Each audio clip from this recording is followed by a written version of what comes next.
Hello everyone, welcome back. Thank you so much for continuing to help my channel grow by subscribing and giving me thumbs up on those items that you like, and thanks for taking the time to comment. This is going to be a video just about operating off of a shoestring budget with your clay and reinvesting in your business. I thought about it an awful lot when I was first starting out, and we all start from the same place, which is nothing, no sales, and then we build our clientele very slowly. So this video I am going to be moving some charms around, putting out different groups so you have something to look at while I talk, but I'm just going to try to hit on some very important aspects to help you grow. And the first is just going to be what you need to really start actually making sales. And then the second part is going to be earning enough revenue in order to reinvest capital back into your store. So here we go. I'm going to begin. So basically, with any online store, compare it to a real life store. If you walk into a store, you want a lot to choose from. If there's 2 pair of pants in the store, you're probably not going to stay there very long. So until you're very established, you actually need to have inventory for people to browse through. Now, I didn't start making regular sales until I had about 100 items in my shop.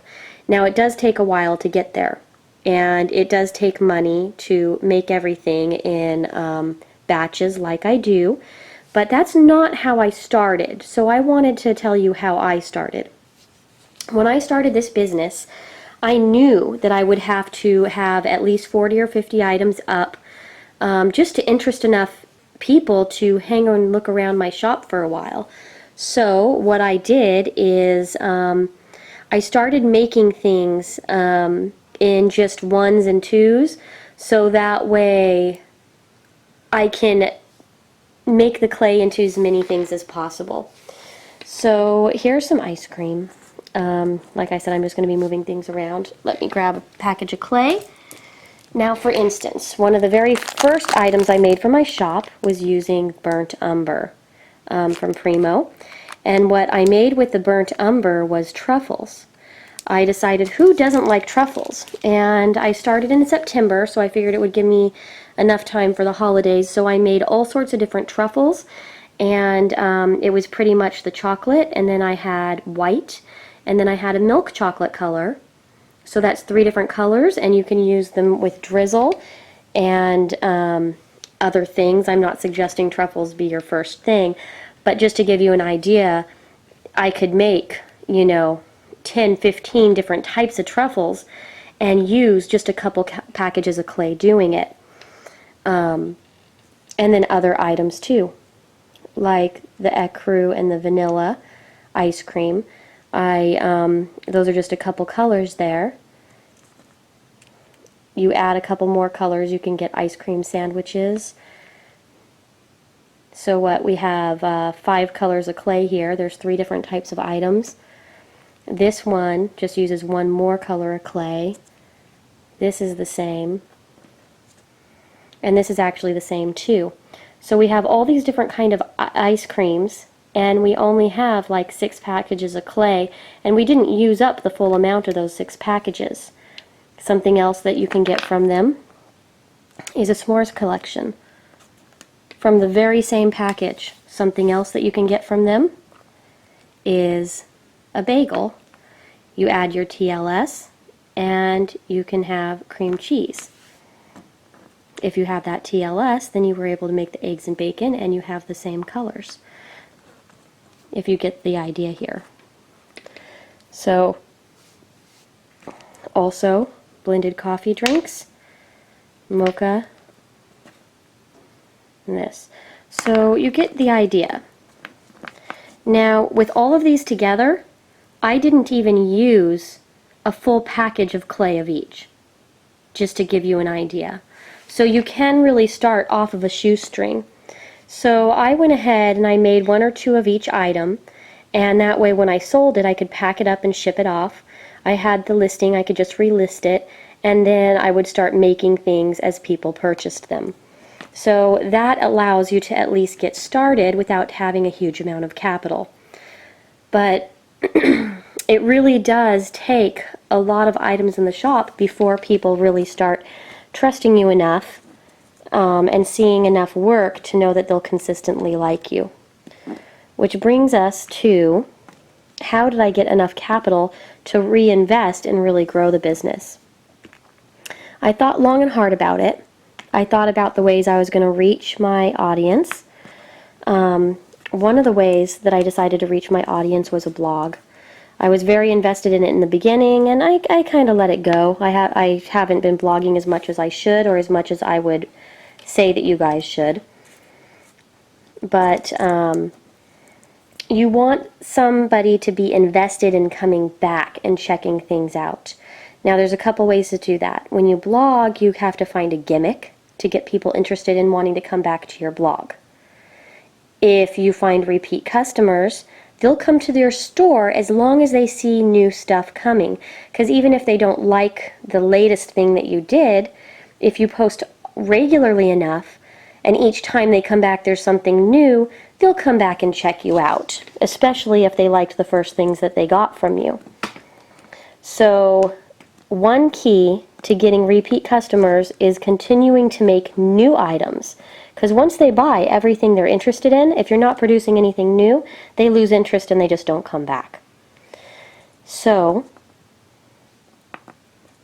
that is very, very important. And they drop off fairly quickly if you don't keep creating new things. So the gimmick I had with my blog is similar to what I do now with the themes.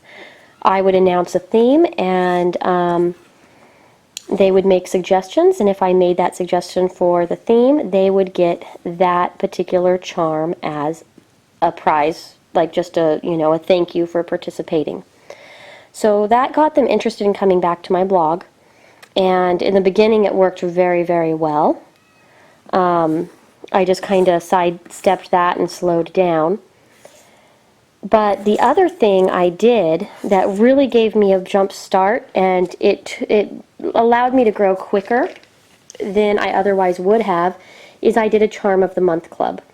Could be a very, very good source of revenue to reinvest, but you have to be very careful. For those of you who are starting out, a Charm of the Month Club is a really cool way, and you get all the money up front.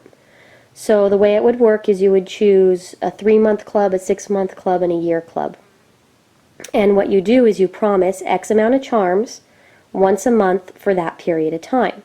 Now the problem is you have to be good at budgeting, and you have to make sure you do not spend their shipping money on the front end. You have to make sure that you have the resources to ship them their items once a month. And pick a date. Say by the 15th of each month, I'm going to send you the new items. So basically what you want to do, if you do a Charm of the Month Club, is choose the amount of charms you're going to send first. If you decide to ship 3 items a month, you can basically just choose what type of items it is that you intend to ship, and you can announce, they're holiday themes. So if you're going to send something out in the beginning of October, it will be Halloween related. If it's something November, you could do Thanksgiving related, or it could be just colors you like, or it could be cupcakes, or it could be cake slices, or it could be sandwiches. This is the only one of these I have left. I've been hoarding it. It's a Reuben on dark rye. It was for my St. Patrick's Day collection. I'm missing part of it. Sold out. But so basically, let's say you do 3 charms a month. You want to give them a break on the charms, maybe a discount off of the charms, and if they're a member, then they get like a return discount for your store. So say they invest in the club and you charge $7 normally for each charm. You might want to bump it down to $5 because they're paying for, 3 charms at once for 3 months in a row. So let's say 15, 30, 45. So that's $45 that you get from up front, and that gives you enough money to at least reinvest in clay and tools in order to make things easier and faster on you to get out. Actually, most of my orders were for the 6-month and the 12-month charms. So I was getting at least a good 115 for the year charms, and then shipping and handling. But the shipping and handling stays in a separate account, so you make sure that you don't leave out shipping it to your customers every single month. That's very important, otherwise you won't have customers return ever, and they will try to get a refund. So you want to make sure, in order to make it work, you set aside the shipping money. But that's a good way to at least be able to reinvest, because I know sometimes you might have, you know, the money you need to live right now outside, but you'd really like to turn this into the business, but you don't have the extra money for the business. This is a good way to start getting it to support itself. But no one's going to spend $100 on a 12-month club if they don't see enough of your work that they know they'll be satisfied. So that's why I say it's important to have about 40 or 50 items up so they know they love them. You could say that they're seasonal, so they're going to be getting seasonal items every month. Or you can say, hey, these will be brand new items I never made before, and you will be getting them first. They won't be offered in my store until the end of the month after you receive them. And that might be kind of neat for them too, because they get the very first items that you have ever made of that new particular type of item you're making. And that might be exciting too. So I usually did do that as holidays.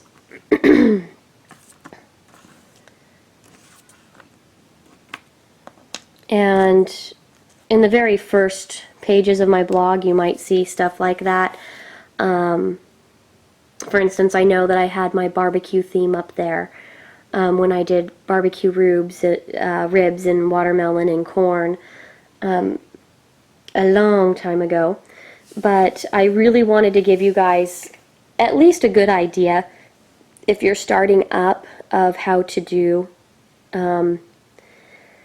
get enough revenue to reinvest, because I know that that is one of the hardest things to do when you're starting to start a business. A lot of people will test you out by buying one item, and that's just kind of test you out. That's trying to see if they like your work. That's trying to see if they think your work is quality, if it doesn't break the second time they wear it.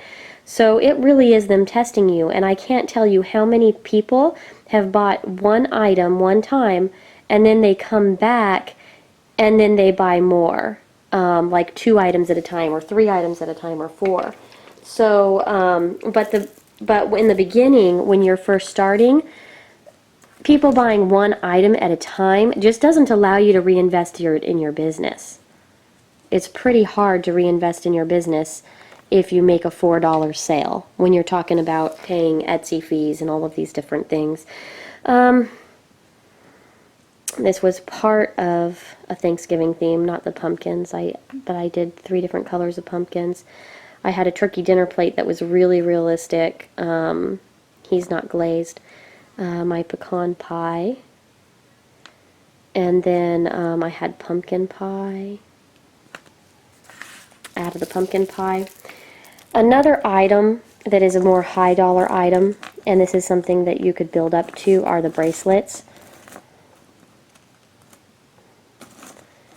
I don't know if you've seen my bracelets. They usually run $60, which is actually probably not what I should be charging. I should be charging more, and it just depends on what type of charms are on there.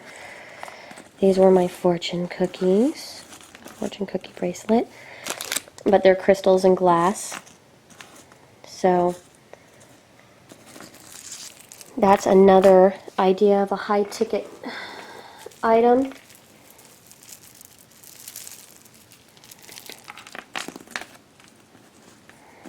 So here you see just some different bracelets. So I would say, you know, it's hard to start making those bigger sales, but I've found the Charm of the Month Club is something that gets people excited. They have something to look forward to, and if it's a discount off of your normal price, it helps. And then as a thank you gift, you know, saying club members, like they could be a club member if they do the Charm of the Month Club. And then club members will receive, you know, 25% off any order, but that requires you pricing your items right, pricing them retail, not wholesale on your site. But if you price them retail, you should have no problem offering a 20% discount or 15% discount for club members. It's kind of like an extra bonus thank you treat because they took the time to invest in you when you're really starting out. So it's just an extra way to say thank you.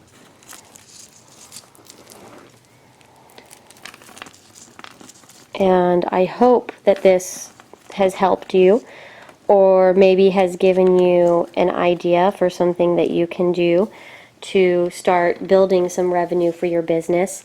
I find basically the first year that I did business, I sank almost everything back into the business. That's when I was buying a lot of tools. That's when I was buying my cutters and extra blades and all my clay, really stocking up on clay to make sure that if I was going through a dry spell sale-wise, I had enough materials to keep on creating. And that's easy to do if you're making ones and twos, but as soon as your business starts growing big enough, you really want to start doing multiples, unless you're charging a good fair amount for your items. Now, what I mean by that is, you know what, I'll do another video on it later, and it's basically the difference between making multiples and one-of-a-kind pieces. One-of-a-kind pieces you could command a much higher dollar for, and you basically say, this is a really limited piece, I'm only making 5, and so once they're gone, they're gone. And or you could say, this is the only one that I'll ever make, so if you really like it, get it before it's gone. You could command a much higher dollar amount with those types of pieces. Now, when I started, I did a lot of marketing research because I was slow, and I was noticing shops that had $70, $80 pair of polymer clay food earrings, and they had like 6 sales, and they have customers that had buyer's remorse and left terrible reviews because one thing would break. Then you see somebody selling stuff for $4, and you know they can't possibly make a living with them. It's a happy medium, and I'll be discussing that with you guys when I come back with the difference between multiples and single one-of-a-kind items. Thanks.